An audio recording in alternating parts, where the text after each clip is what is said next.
But thank you everyone for being with us tonight and being here for our Beyond Akeela webinar series. We have a really great presentation from Dr. Andrea Brenner on a topic that I know resonates with many families, just from talking with families this fall. I know this is a really important thing to discuss and prepare for, and just navigating that shift to becoming a college parent and the changes that's going to bring for you and for your team. I'm going to let Dr. Brenner introduce herself here in a minute, but just a brief background on how we connected, actually. I was talking with a colleague earlier this year about books for neurodivergent teens who are preparing for their college transition, and Dr. Brenner's book, How to College, was actually mentioned in that conversation, which certainly piqued my interest. And I guess coincidentally, Dr. Brenner happened to sort of reach out around the very same time to introduce us here at Beyond Aquila to her Talking College card decks, which I happen to have a couple with me, and have had a chance to look through, and have found them to be really great resources, and something we're excited to use at Beyond Aquila this year with both our staff and campers. And we had a chance to connect, and Dr. Brenner and I, and sharing just stories about our collective work and how we got to what we're doing. And through those conversations, it became really clear to me that Dr. Brenner would be such a great presenter on our webinar series. So really feel fortunate and grateful that she is here to share her time with us this evening. And just a few quick couple housekeeping notes before we get started. We are recording this. And so if you can please just stay muted during the call, just so not to interrupt the audio, that would be wonderful. We will send out the recording to everyone later this week, along with a few links that we'll refer to during the presentation tonight. And if you have any questions, feel free to put them into the chat as we go. You can send them either privately to me, that my name in this call is Beyond Aquila Kevin Trimble, or you can put them in the public chat as well. And we will get to those questions at the end of the call. And with that, Dr. Brenner, I'm going to let you run the show. Excellent. Thank you so much for having me, Kevin. Appreciate it. And welcome, everyone. So tonight I'm going to be talking to you about your changing role and how you can prepare to be a great college parent of a neurodiverse teen while your kids are still in high school. So some of the information that I'm going to be presenting tonight is relevant more specifically to 11th and 12th grade parents, but absolutely this will be general enough that if you've got younger teens, this will be relevant to you as well. So let's dig in. So Kevin mentioned a little bit about how we met. I just want to quickly kind of tell you my bio. I am a college transition educator. I'm a sociologist by trade. I was a professor and university administrator at American University here in Washington, D.C., where I live, for 25 years, studying sociology of the first-year student. I've created first-year experience courses at multiple schools. And after 25 years, I left working on a college campus to write my book with a colleague and start my own business. I speak at high schools and colleges across the U.S. And my newest I don't know, creative endeavor, I guess I could say, as Kevin mentioned, are the Talking College card decks. And the last slide, I'm going to actually show them to you and give you a discount code in case you're interested in purchasing them. So let's dig in. So there are a lot of people who do college transition stuff, and it makes sense that they work chronologically. They start in middle school, move to high school, and then move to college. I actually do it a little bit differently. I work backwards. As I mentioned, I'm a sociologist. I've got a social science background, so pretty much everything I do is data-driven. And so what I do is I start with the research about where students, first-year students in particular, are failing to thrive in their college experiences. Not failing, but failing to thrive. And we'll talk a little bit about thriving in this talk. And I do it differently in that I look at where students are failing to thrive on college campuses, and then I go backwards to the high school environment. And I work with parents and students all about how they can build some of those college readiness skills while they're still in high school. So I want to start with some myths of high school parents. Number one, College-ready kids must excel both socially and academically. And having been on a college campus for so many years, and I probably worked for with about 30,000 first-year students, I can tell you that it is the very, very rare student that shows up on a college campus excelling both socially and academically.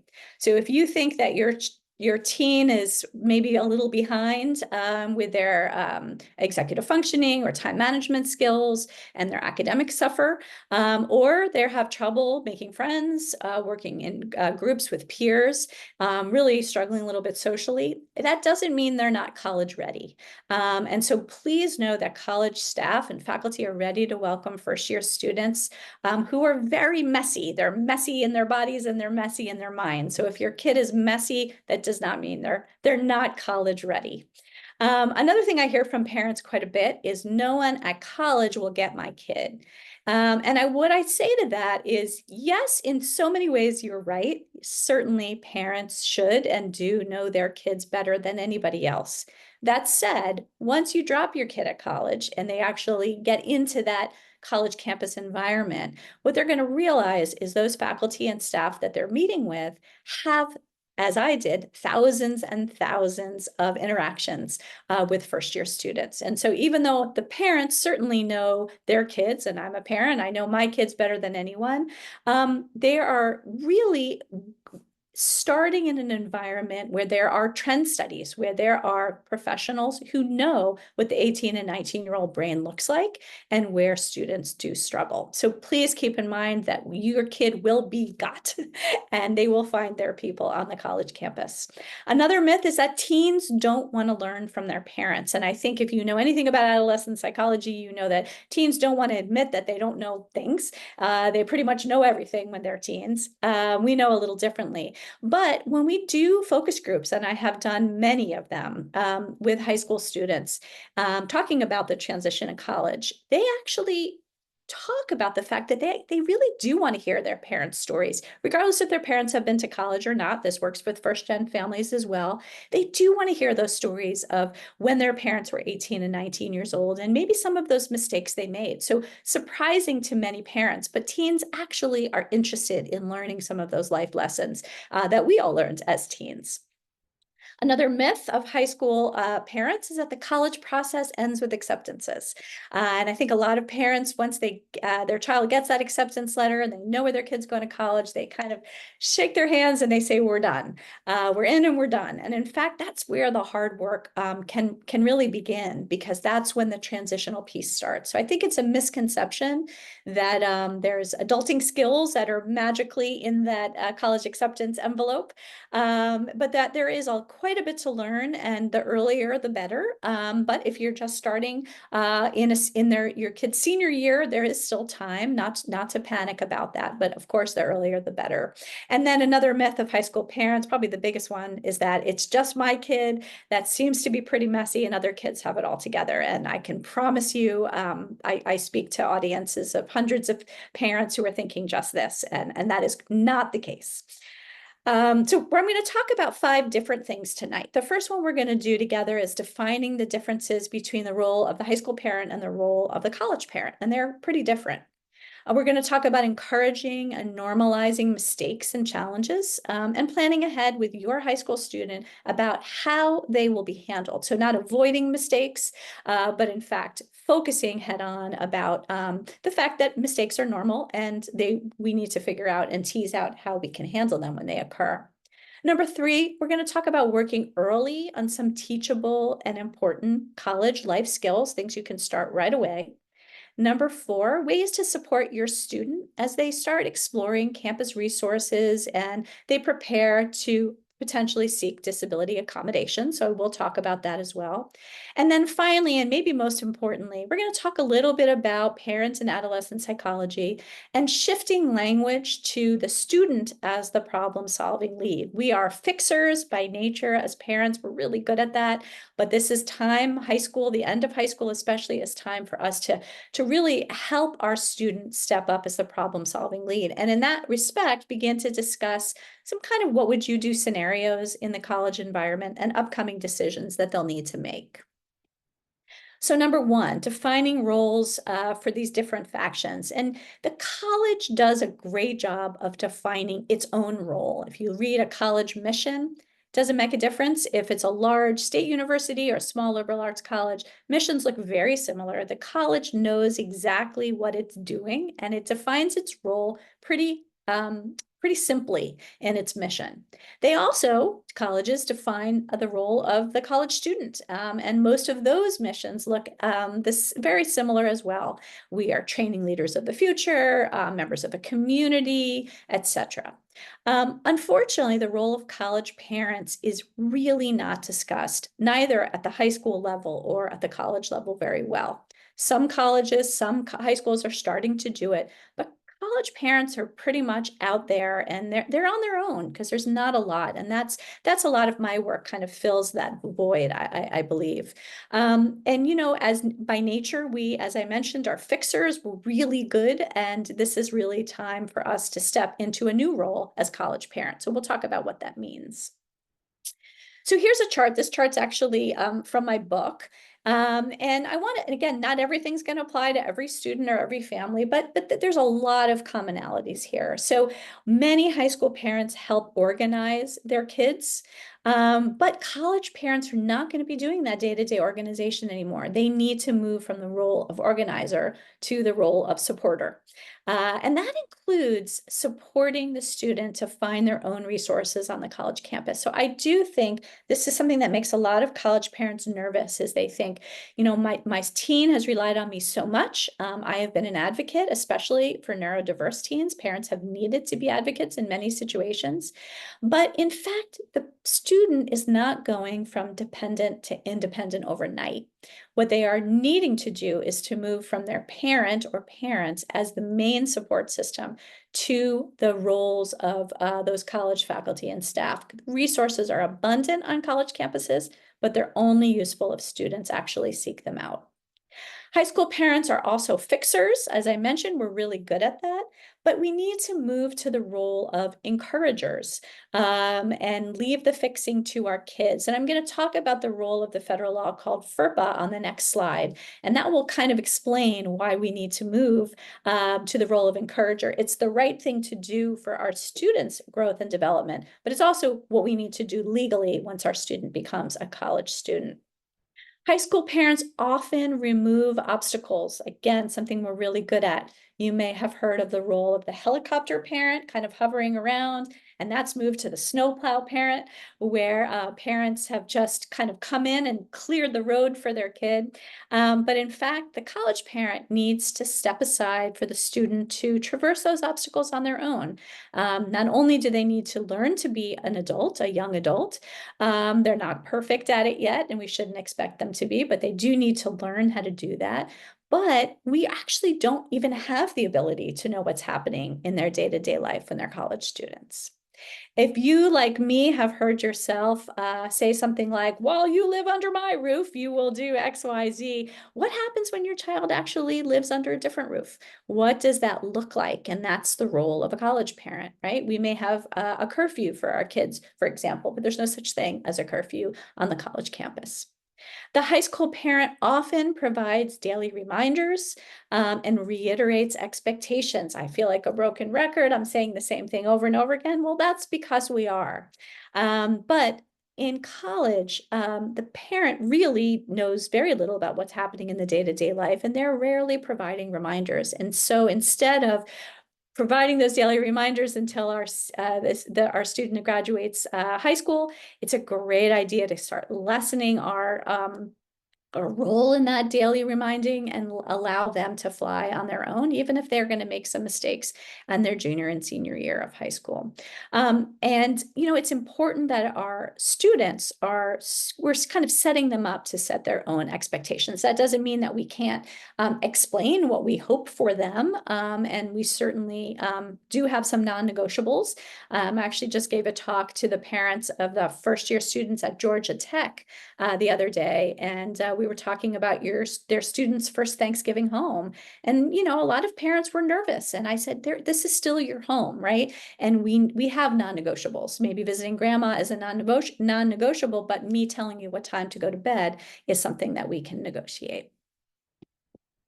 So I mentioned FERPA, and this could be a whole webinar in itself. I'm not going to go too much in depth because it's not all senior parents here, but FERPA is a federal law. It's called the Family Educational Rights and Privacy Act. And what it does is protect the privacy of all students that are attending college, even if they are attending college under the age of 18. And it's something that you can start thinking about once your student is accepted to college, usually in the spring of their senior year, if not earlier. You will put a deposit down to ensure your child's place in that university, college or university, and then your student's new school will start kind of giving you information that summer about FERPA. Every school will do this, and it really basically says families should be prepared for these new realities and responsibilities. The college is viewing your kid, who you might still be thinking of as your child, as a young adult.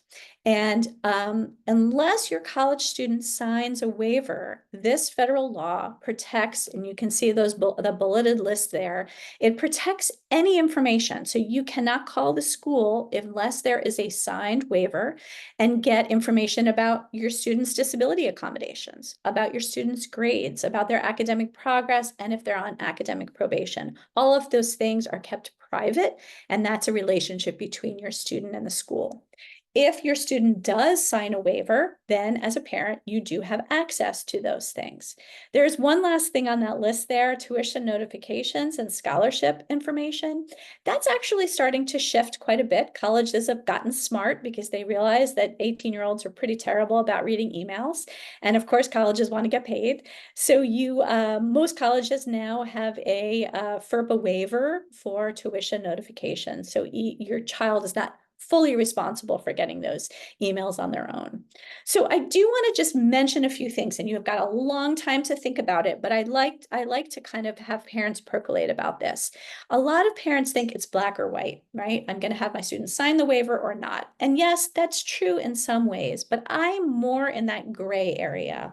And it all depends on your particular kid and how your family works, but just some things to think about. We have families that start off by saying, you know what, I think it's best just until you're in the swing of things for me to look at all of these bulleted points as your parent. So I'm going to ask you to sign that FERPA waiver for the fall of your freshman year or for all of your first year. And then we can see maybe sophomore year or freshman spring what that looks like. And if you've got a handle on it, we can release that, and the waiver can be released, and you can be responsible for all these things. So that's an option. Another option, of course, is to have your student sign the waiver, and you are on it all 4 years. Another option is not to sign the waiver at first, but you can always sign the waiver later if you realize that your student is struggling. So again, not a decision you need to make now, but this is an introduction to many parents, many families from the college saying, you know what, you may be viewing your kid as a kid, but we are viewing your kid as a young adult. Something to think about. Another thing I want to mention is I'm really not a fan of the term overparenting, and that's used in a lot of this literature. I believe wholeheartedly that parents do their absolute best, and all the decisions they make and the help they give is based on love and caring and wanting our kids to succeed. I would rather think about a parent letting go when the student is heading to college as loving support versus detrimental enabling, right? So when are we actually doing our kids a disservice by helping them too much? So if you are a high school parent of a high school junior or senior, and you're still waking your student up for class in the mornings for school, or you're making their lunch, these are all things that they're perfectly capable of doing. And you're just delaying the inevitable because they're going to have to be doing these things on their own in college. And I have a picture there of a teacup, and I have that purposely because it's a term that a lot of college professors, a lot of faculty use. They refer to some first-year students, sometimes even second-year students, as teacups if they are so fragile that they'll break at the first kind of bad news, the first C on a chemistry quiz. And so it's important to start talking about, trying not to be a teacup, of course, but also how as parents we can help you and how as parents we can step back. So I'm going to offer some of that advice. Another thing I want to mention is perspective taking. It's really crucial to prepare for the transition to college. And I want to give you my favorite example of perspective taking. And again, I know you're not ready for college move-in day, but I want you to have this on the back of your mind. And this is why perspective taking is really important. So what we hear a lot on college move-in day is, I'm a new college parent. It's the last day we can spend together as a complete family. And therefore, we're going to take a picture with our new college student with their roommate before their room is set up, after the room is set up, maybe with their college mascot or the college sign. And colleges have gotten real smart about this because college parents often hang on a little too long on move-in day. It's hard to say goodbye. And so what you'll see now at a lot of parent drop-off days is, a 4 p.m. parents goodbye ice cream social or something like that. And that's a way that the college can say, all right, parents, it's time to be heading out. That said, this same perspective is flipped with your new college student. Same day, same exact move-in experience, but where the new college parent might be saying, this is the last day we can spend as a complete family. Our new college student is probably thinking, it's the first day of my college life, and I need to start meeting new people and exploring. So again, it's important to think about new experiences through our new college students' perspective. Number two in my list, encourage and normalize challenges and mistakes. And I think this is really important to start doing in high school. Discuss how your teen will handle them in college. So here are some common first-year college student challenges. These are the ones that we see across all campuses in the United States, large and small if your student is neurodiverse or neurotypical. Time management is always number one. They've come out of pretty structured high school environments, and they're moving into an environment where there's a lot less structure and their time needs to be managed on their own. Roommate disagreements are another one, especially for students who have never lived in shared a room with siblings.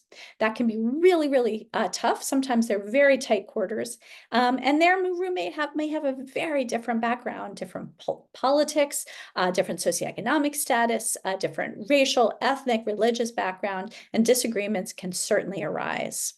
Students also face the challenge of getting homesick. And when I mention this to parents, they kind of say, oh, they're going to miss mom and dad.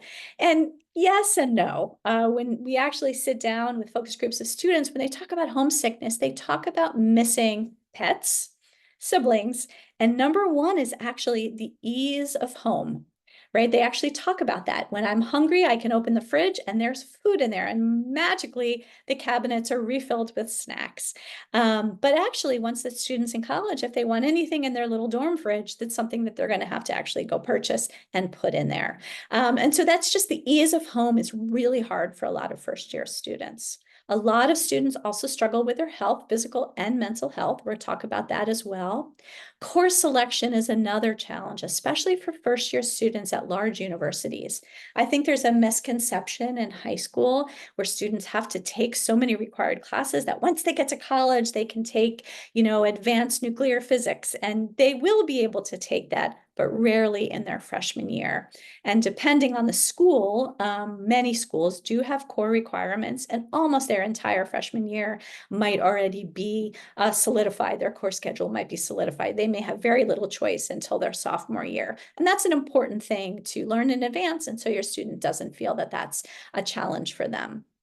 And then finally, not being accepted into groups of choice. This is something that comes up again and again. In high school, it's usually easier. There are more roles in the school plays, for example. And in college, your singer, your trumpet player, your soccer player, they're going to be up against, the tops of the tops kids in other colleges, from other high schools as well. And so your student may not make that a cappella group or get into that fraternity. And that can be devastating for a lot of first-year students. The earlier we can talk about resilience, the better.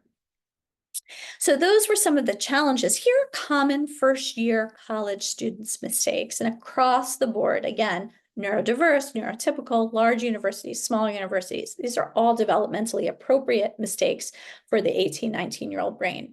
So almost without a doubt, your first-year student will lose or break something important. Their laptop, their wallet, their winter coat, etc.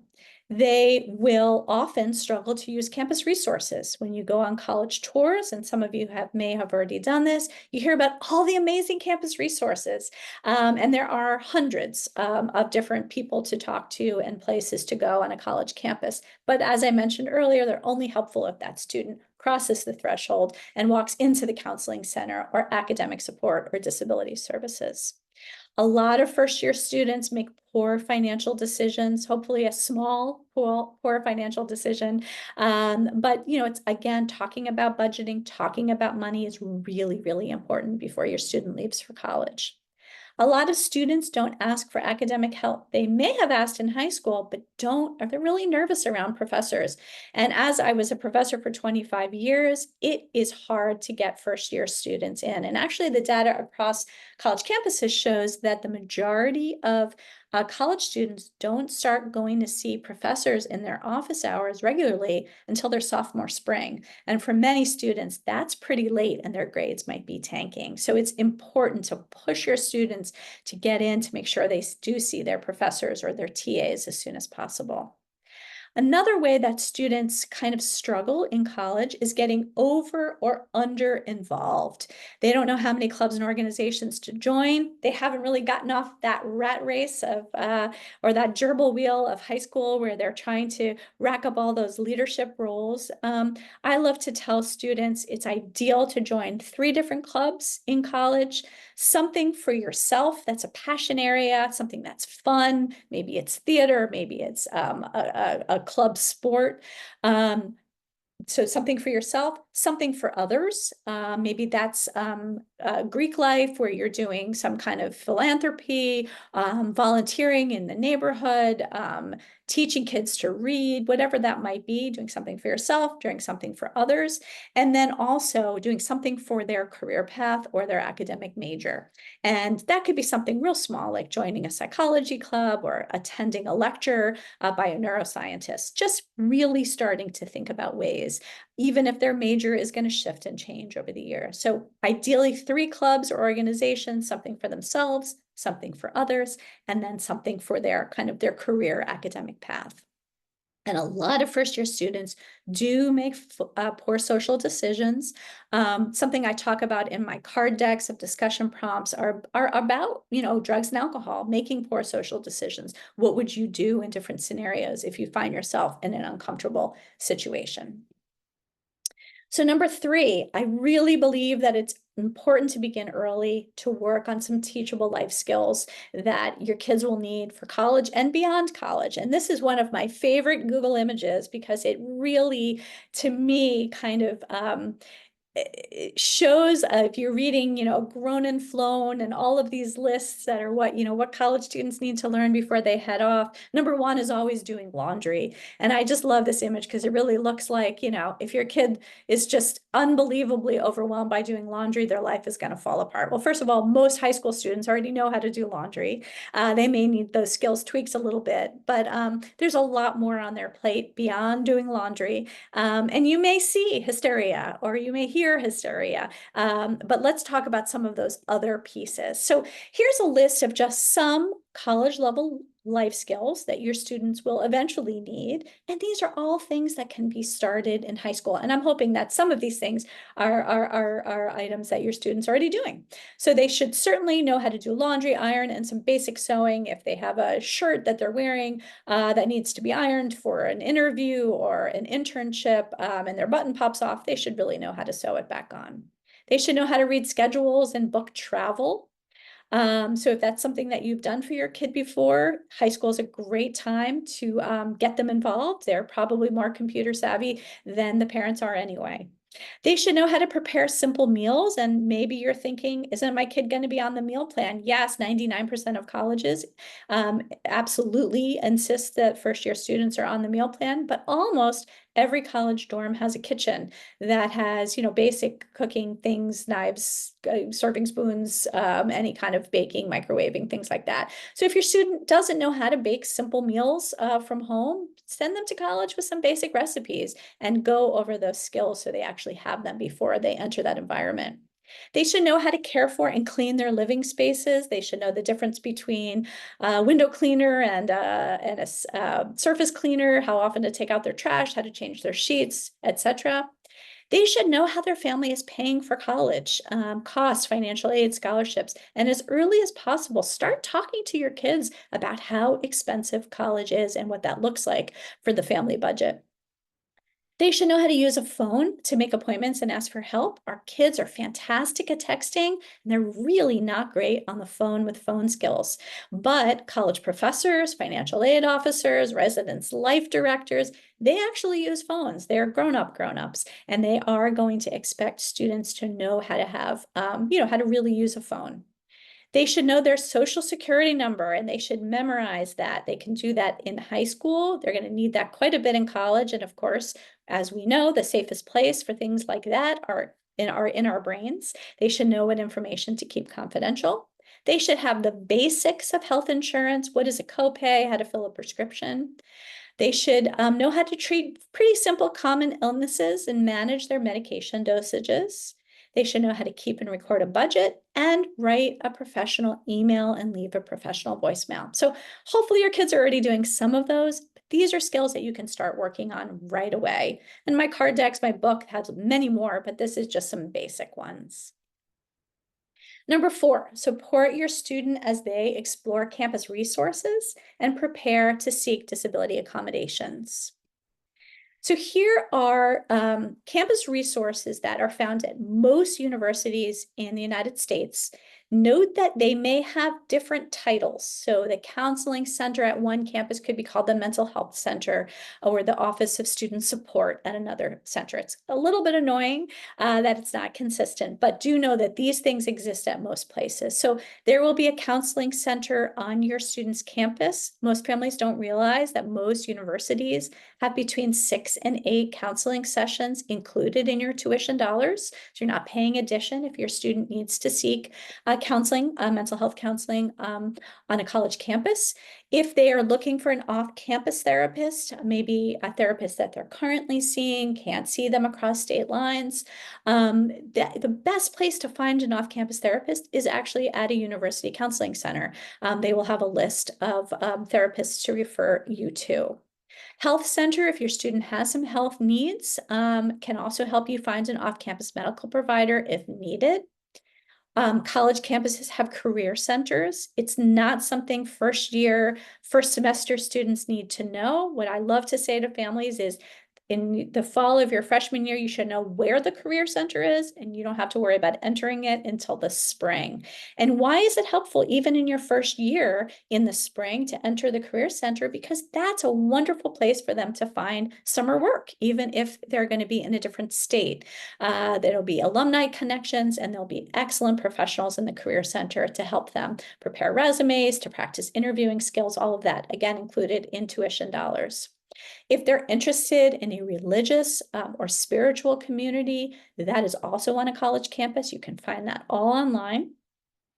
Clubs and organizations, peer connections are probably the most important. It's where the majority of students actually find their closest friends, not in their necessarily in their residence hall or in the dining hall or even in classes, but it's through clubs and organizations, finding people with similar interests. Academic help is absolutely all over the college campus. There's tutoring. Sometimes you pay additional for that. Sometimes it's included. There's academic advising. There are wonderful faculty and TAs to help. Again, student has to cross the threshold to get that academic help. And then disability and learning support is a fantastic resource for all students, but certainly neurodiverse students. So in order to seek disability accommodations in college, there's a couple of things that need to happen. Number one, your student, and with your help, needs to research the process. And sadly, and a little bit frustratingly, every college has a different process for seeking disability accommodations. It's not standardized across all colleges. You can ask campus-specific questions if your student needs a specific resource or let's say a large print book. That's a campus-specific question that your student can ask of the Disability Center. Your student needs to know how to narrate their disability. They need to explain, they need to self-advocate, and they need to actually explain what they struggle with, how their brain works, what accommodations they need, and why those accommodations will help them. Do keep in mind that 504 IEPs do not directly carry over to a college campus. That paperwork is extremely important. And if your child is seeking disability accommodations in college, and they already have this in high school, that paperwork will be useful. But every college campus is different, and nothing carries over directly from high school. Reasonable accommodations is the language that colleges use, unlike in high school, where, and K through 12, we can say, where the school system by law has to make all of those accommodations for academic learning accessible. They'll bend any way that's necessary. In college, it's different. There are what they call reasonable accommodations. And so if your student, for example, needs to take a test in a quiet space, they will make those accommodations, but it is not going to be assumed that they are already in existence. And so your student actually needs to work with disability support to self-advocate. The role of the parent and the guardian is a little different in college as it is in high school. Unless you sign that FERPA waiver, you're never speaking with a disability support professional. That is just a relationship between your student and their disability support counselor. They will get a counselor if they are enrolled in the disability support community or office. But it's important to understand that as early as possible, if you think your student needs to seek disability accommodations, to start learning about it. And I would say it's never too early. And what I encourage families to do when they're taking campus tours, 10th grade, 11th grade, 12th grade, is to actually extend that day another half hour. Call up disability accommodations office and say, hey, I'm going to be here for the 1 o'clock info session on the 3 o'clock tour. Can we stop in at 3:30 and ask some questions? And 99% of the time, the disability support office is happy to welcome you in. Usually the parent is involved in the room. Sometimes they're seated a little back and the conversation is between the disability support staff and the student, but the parent can be there and ask questions as well. So that's something, if you're looking at colleges, really start thinking about tacking on a little extra time so you can meet with disability accommodations and ask any questions you might have. So here's a chart of a couple of things I want to talk about briefly. These are places where academic standards wise, students in their first year of college struggle a little bit. And I want to talk about some of the differences that you may not know. Even if you went to college, 30 years ago, things are a little bit different now. So in high school, usually school begins and ends at about the same time each weekday. The majority of high school students are in class about 35 hours a week. And, we talk about why our students are so exhausted, right? They're in class and then they have extracurriculars. Many of them work on top of that. And of course, they come home and they have homework. In college, it's very different. Classes most likely meet between 1 and 3 times a week.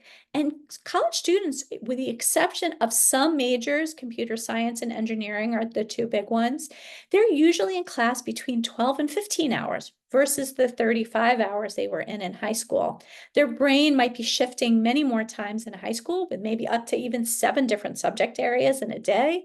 And in college, really 4 to 5 different subject areas is pretty standard. So your student's going to have a lot more free time, which is great for them to get involved in things, study, do their homework, make friends, but it can be a detriment for students who struggle with time management and like gaming or napping or Netflix.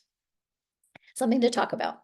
Professionalism and personal responsibility. In high school, parents have the legal right to contact teachers or counselors, but in college, students are responsible for all of that contact with professors and academic resources. There's no such thing as a college parent calling a professor. In high school, teachers often send reminders of work due. I speak from experience of my son, who I don't think would have gotten through high school if he didn't get those regular reminders of don't forget you've got a Spanish test on Saturday or on Friday, and you better study this weekend for a history exam that's coming up. Who's responsible for those deadlines in college? It's the student, and so it's really important for them to take responsibility, keep a clear day planner of all of their assignments and the work that's due, because they're not going to be getting those same reminders. In high school, there are many assignments throughout the marking period to assess progress and grades. So if you have a student who said to you, I did lousy on this history test, but it's okay, Mom, because I've got 9 more assignments before this marking period ends. And they're telling you the truth. In college, it's very different. There's a lot less frequent feedback, and really sometimes it means attending a professor's office hours to figure out how you're actually doing in that class. One class may just have 2 or 3 grades, and that student might be used to 12 or 15 grades in a class. So something to think about.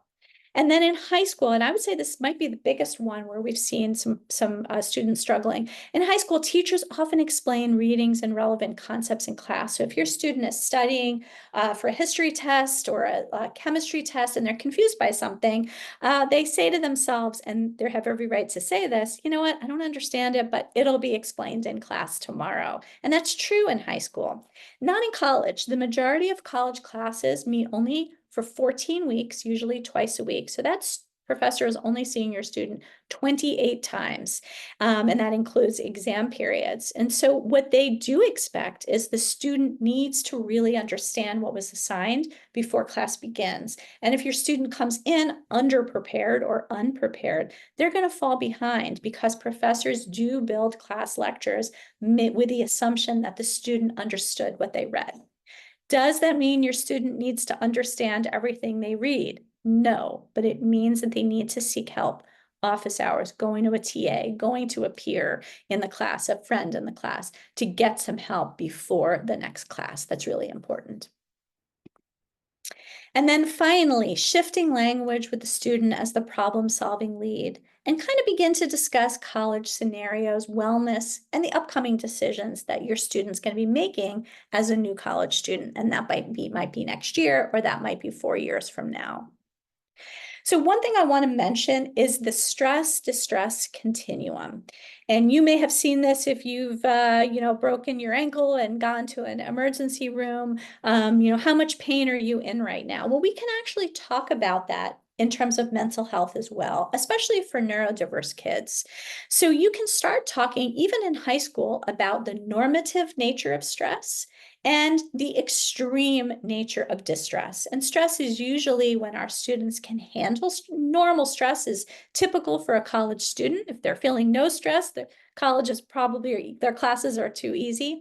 But distress is when we need to bring in professionals, mental health experts, an RA, a residence life person, etc., or a parent. And so it's important to talk about. And you may have a student who flies off the handle very easily or gets very emotional, and they may move from that stress to distress really easily. So your kid might make a turn at a number 2, that when something happens to them, it's a number 2, and all of a sudden, bam, they've moved from stress to distress. You may have a student who kind of lives in that stress world, and at 8, they flip out, and that's when they turn to distress. So it's really important to start talking in high school with your student. Where do you think you are on the stress to distress continuum? When does something turn from stress to real panic for you?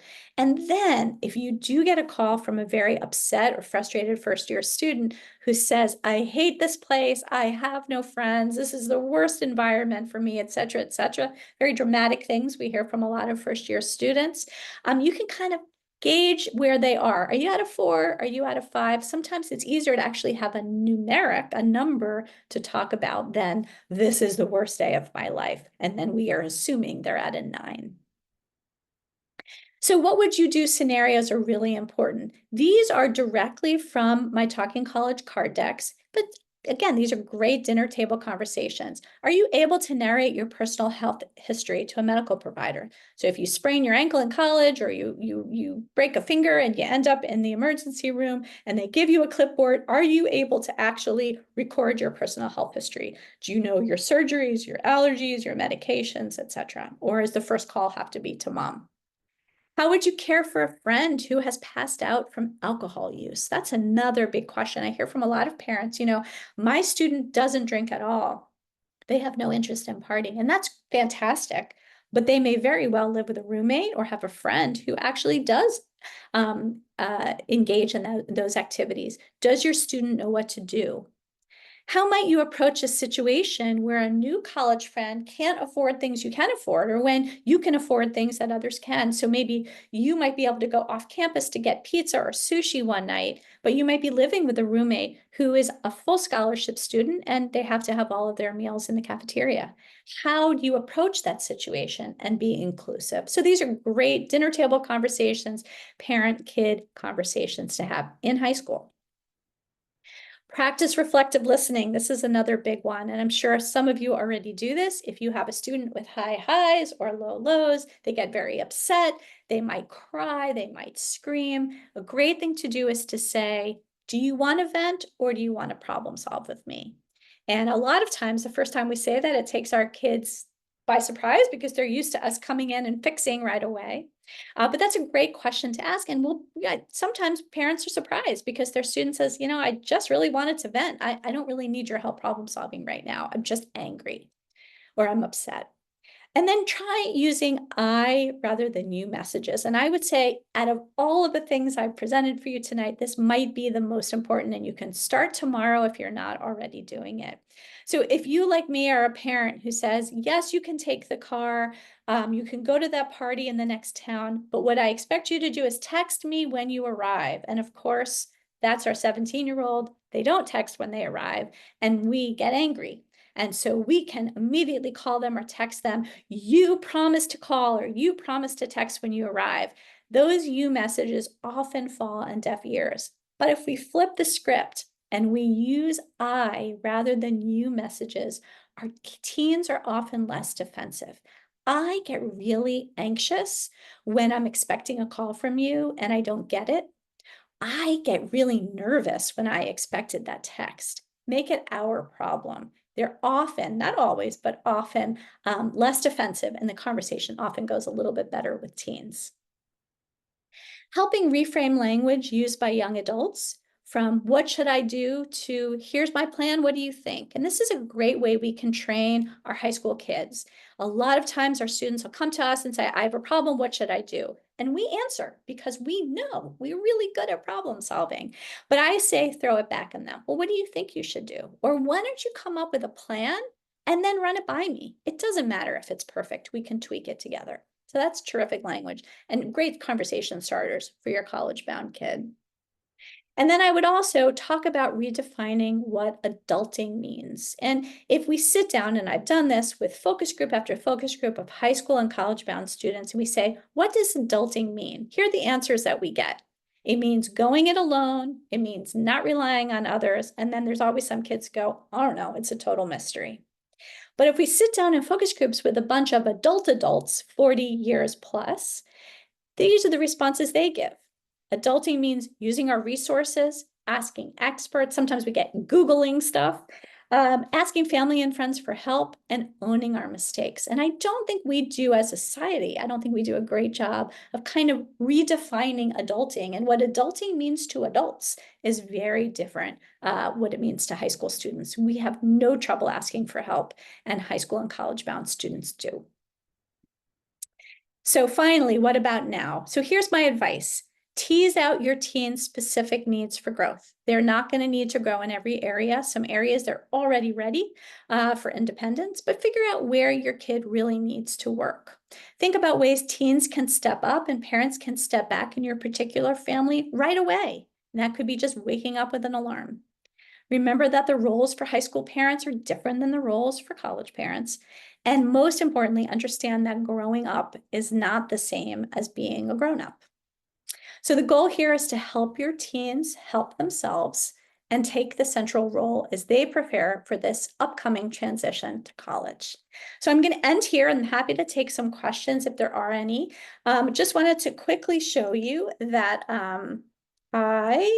these are just a few of the Talking College card decks. This one is for conversation prompts for students and parents. This one specifically for kids with learning challenges, learning differences. It includes dyslexia, dysgraphia, ADHD, ASD, and social anxiety, some college-ready tips.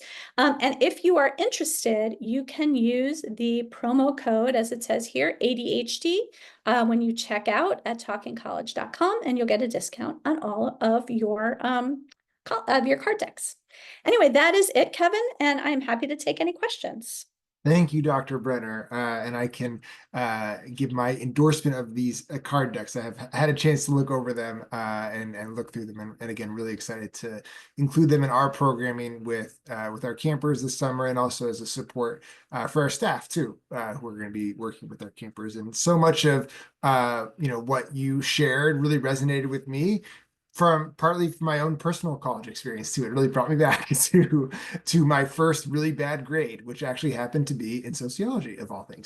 But I figured it out. And a lot of what you said too is, it's interesting. I've been talking with some alumni recently of Beyond Akeela who are now in college and just about their college transition, and so much of what you shared about just getting more involved with clubs and seeking out professor support are the things that a lot of our teens have learned, that that's what you have to really do to find success in college. And so it's so interesting the timing of those things. And again, but I really appreciate your time this evening, and I definitely learned a lot.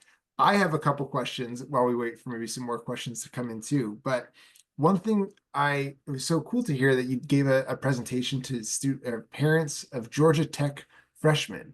And I'm curious if you've noticed any shift in how colleges now are supporting, for especially first year college parents. Yes, I've noticed a tremendous shift, which is great. Colleges large and small, most of them now have what they call family engagement offices. And those are the people who plan drop-off day, parent orientation, parents' weekend. And they are now starting to branch out and pull in professionals, people who do this for a living, like myself, as well as campus experts in that particular college. And they are usually, most colleges are now doing monthly webinars that can even start right after you put your deposit down. So even before your child starts in college, I would say get involved, join the parent Facebook group, but also be really tuned in to the professionals that speak through the family engagement offices. There are many more support systems than there used to be. Awesome. That's great. Yeah, that seems like it's a really great, as you mentioned, there's this gap in sort of how colleges support their various stakeholders, let's say, and the parent piece has been missing. So I'm glad to hear that that's changing. Um, so, we talked a lot about the changing parent role tonight, and for like our parents, it's something to wrap their heads around, right? And for the teens, I can imagine that's a shift for them too, on their side of understanding that how they interact with their parent now is going to change. And I think in Yes. some cases that's wanted, and that's, I guess I get to be more independent now, and whatever that means for them. And also it can be scary too, because your biggest support network, your cheerleader, your whole life has now sort of changed how they approach you. How would you advise parents talk with their teens about that shift for them? Yeah, that's a great question. And I would say the biggest mistake I see is parents waiting to do that once their child is actually a college student. And so I would say 11th grade to me is the sweet spot. Really starting to have conversations about, hey, what are ways that we can make you more independent? How can we support you in your independence? And really listen to what your kid says. I love a quick and easy exercise to do. It's a 15-minute write with parent and student where they're sitting on two different ends of their kitchen table, not looking at each other, set a timer for 15 minutes. The student has a piece of paper and a pen and writes down everything that they think they need to learn before they go to college. Just boom, boom, boom, boom, boom. Free write. The parent is doing the same thing, everything they think that their teen needs to learn before they head off to college. Then they can take a break, they can regroup another night and look at each other's lists and make a third list that is a combination of these.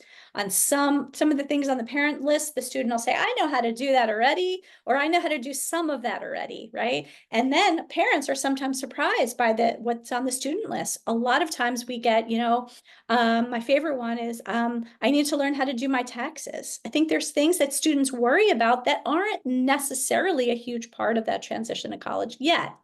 And so you can have a conversation about what you need to know and bring it into manageable bite-sized chunks. My favorite part of the exercise is not for the parent to teach all of those things, but to sit down with that list, this agreed upon list of what the student needs to learn, and figure out who the best teacher can be. So mom, dad, sibling, neighbor, aunt, uncle, teacher, mentor, mental health practitioner, whoever it might be. And it probably shouldn't always be the parent. We don't want to turn that into a lecture between us and our teens. But there are manageable skills that our kids need to learn. And if we think about it, our kids, as well as we do, we know that if you want to be a great tuba player, you're going to have to practice, right? You're going to be a great softball player, you're going to have to practice. Why don't they think, or why don't we think, that they need to practice some of these adulting skills? They don't automatically come developmentally. And some of our kids know how to do a lot of these things already, and there might be major gaps, and it's a great time to start talking about it. Great. Um, I got a couple questions in here from a private message. One is if you have a student who is, we talked about FERPA earlier. So a student who does not want to sign the FERPA waiver, and you as a parent are not comfortable with that and want them to sign for X, Y, and Z reasons. Do you have any tips for how to talk to the student about that? Yeah, every child is different, every family is different, every family structure and parent-child relationship is different. So I wouldn't have, one overall way to approach this. But I would say the earlier the better. I just went to a webinar and I learned about FERPA. Are you familiar with it? Let's talk about it a little bit, because we're going to have to make this decision probably July, August before you start college. What are you thinking about? Like, let's talk about it. So I would say early talk is great. You can present some of the ways that I presented it to you. It can be gray, not necessarily black and white. But I would say let's not wait till the very end and fight it out. I would start teasing it out, and maybe even talking to teachers or mentors, or anybody helping your kid with executive functioning. That might be a conversation that those are experts in some of these decisions. But the earlier, the better. I mean, that is a familial decision, but it's something that you're going to have to really talk about. And again, I can't stress enough, don't wait till the last minute when that FERPA form is due. Awesome. Awesome. All right. And last question is, this is a lot and all great. Where would you suggest we start? I would suggest, honestly, I would suggest you start with that activity that I just offered, where each, the student and the parent, just because you have no idea what those lists are going to bring, right? And some of those, and especially for neurodiverse teens, it's a great idea to actually have lists that you can go through, bite-sized chunks, and cross them off. We've talked about it and we're done. That's one of the reasons that I've created these card decks, to be honest with you. They are literally bite-sized chunks. So once you're finished with a particular color, you put it in the done pile. You can create conversation prompts yourself. You don't have to use these.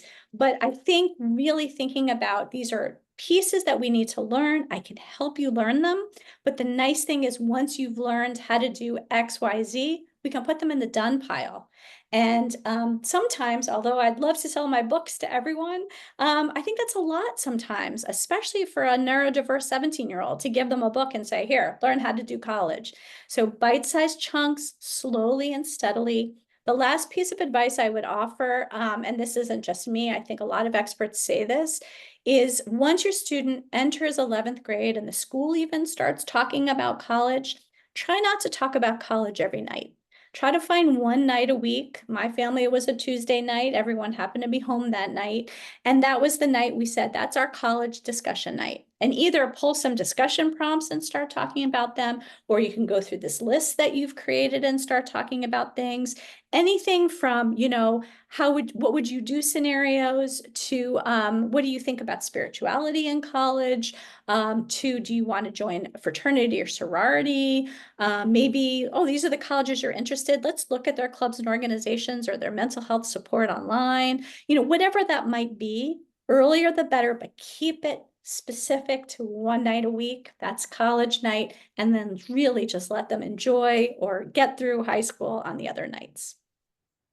Love that. Yeah, I love how the cards do put things into these really bite-sized chunks. For me, just looking through it, it made it much more digestible. And I'm going to steal that one night a week. Not for my kids, because for college, but for other topics. I really like that. Identifying this is the night we talk about X. I appreciate that. Well, so much great, really tangible advice tonight, Dr. Brenner, for our families, and I hope it was helpful for all of you, and thank you all so much for joining us. And again, thank you, Dr. Brenner, so much for your time and expertise sharing with the Beyond Akeela community. I really appreciate it.